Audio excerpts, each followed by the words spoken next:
Hey, how you doing there, my dear friends? My name is Dan, and we're in beautiful... I don't know why I'm acting so goofy. We're in beautiful Oak Lawn, Illinois. That's where we are, because it's incredible here.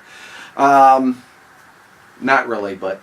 I was looking through some old spiral notebooks earlier today. I have dozens of these spiral notebooks in my office and in my house that go back years. I write down ideas and I write down outlines for my messages and other kinds of notes in spiral notebooks. That's where I keep this stuff. So I was just happened to be looking through one of these old notebooks, and it actually fell open, and I saw this line I had written.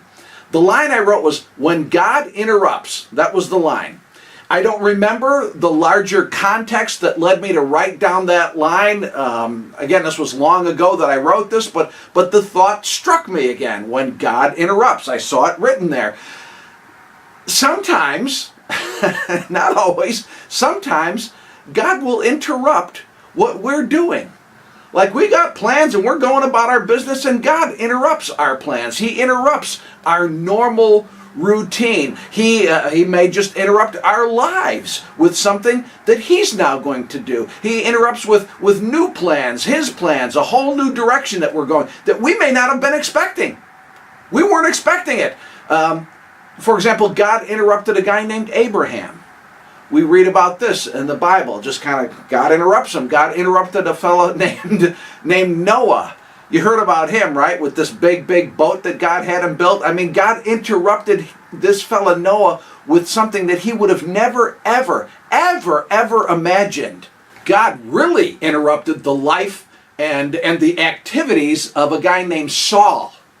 He really, in fact, God his interruption even involved a name change. He changed his name to Paul, from Saul to Paul, and God drastically rearranged really Paul's whole life from that point forward. Just interrupted and changed the whole guy's life.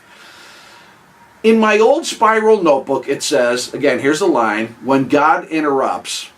And then I don't have anything connected with that thought. It was just something I wrote down. I don't have the completion of that thought or any kind of further elaboration of that thought. It's just, there it is in the notebook, "When God interrupts." Like, I didn't give myself anything else besides that. So I saw that, and here's what I thought today when I read that line. Today I thought, what would I say about that now? Well, here's what I would say. When God interrupts, don't see it as a drag or a hassle. See, sometimes when God interrupts, I see it as like, now come on, I'm doing something here. Don't see it that way.